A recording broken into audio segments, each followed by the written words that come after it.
Makure dia lenyiga kinyana bay mo garbur kopya esta jarwal mai ala na una dim loy no bloody do jambe da de chokoy de ba dia jomke gakar ora jeng mayen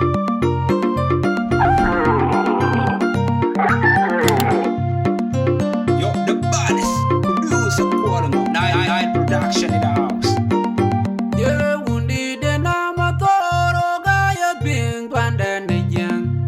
de kol kolo wunda na chia kim word by panijeng bayam da e word by yo wundi de banyon makir gor majara chene die de geloy de kol de kabuloy ke wuna li wundi de kabwa panabak madinga kwamnyen yena lama ti tanke wun bakwa wundi de lit raya pate koido di jela duole kem kwon nanguli da paniti di de namatoro gaya ping panden jeng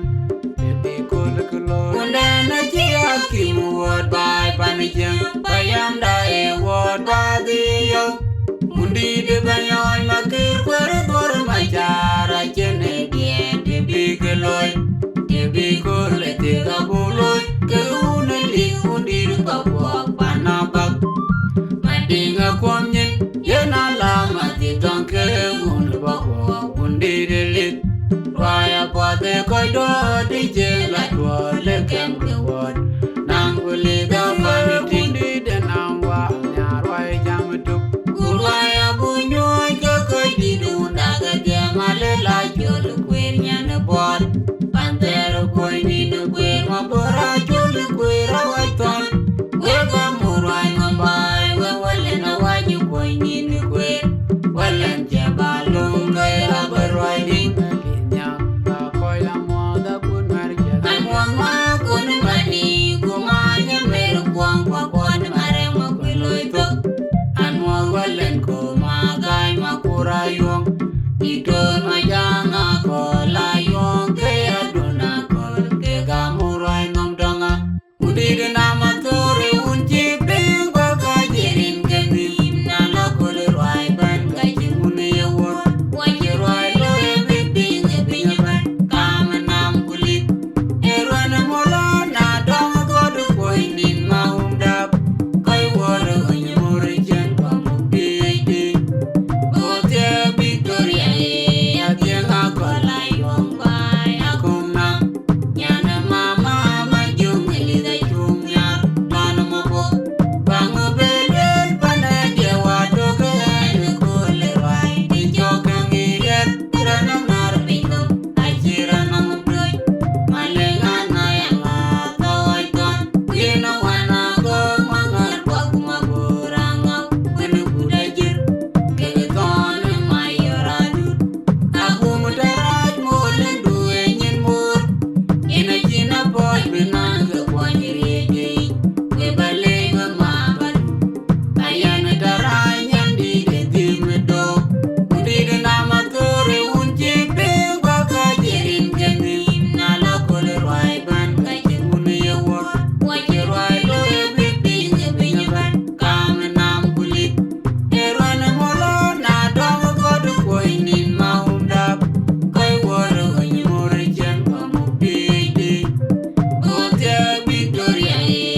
jeng bayam dae wot badiyo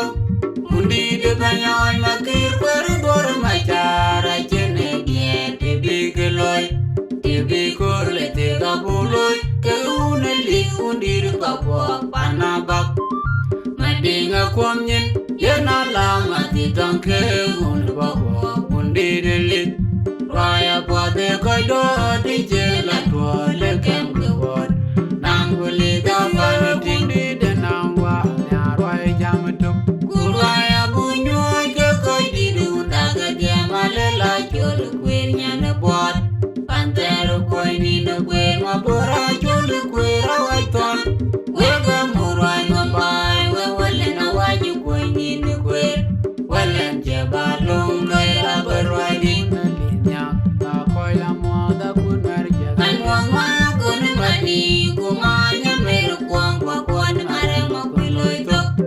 anwa walen ko magai mapura yong ito majanga kola yong ke aduna kol ke gamurai nomdonga udir nama tore unchi pe kwa kajirin ke nim na lokul rwai ban kajin uni yawo waji rwai lore bibi ngebi nyeban kam nam kulit erwana molo na dong kod koinin maumdap kai wore unyamuri jen pamu PhD otia Victoria adianga kola yong bai akona nyane mama majung elida chungya non mobo bango belel Paneerde wado kane kule wai ijokangirer rano nar pino ajira no mbroj malengana yanga tawaiton kino wana go mangar paguma buranga wena kudajir kene ton mayoradu aku mudaraj molin duwe nyen mur ina jina boy binanga kwanyireje we bale we maban ayana darai nyandi de timedo udide nama tore unche pe kwa kajirin ganim na lokol rwai ban kajin uni yawo waji rwai lore bibi ngebi nyeban kam nam kulit erwana molo na dong god koinin maumdap kai wore unyamuri jen pamu PhD otia Victoria adianga kola yong bai akona nyane mama majung elida chungya non mobo bango belel Paneerde wado kane kule rwai ijokangirer rano nar pino ajira no mbroj malengana yanga tawaiton kino wana go mangar paguma buranga wena kudajir kene ton mayoradu aku mudaraj molin duwe nyen mur ina jina boy binanga kwanyireje we bale we maban ayana darai nyandi de timedo toy mo gelu ay ton mo gelu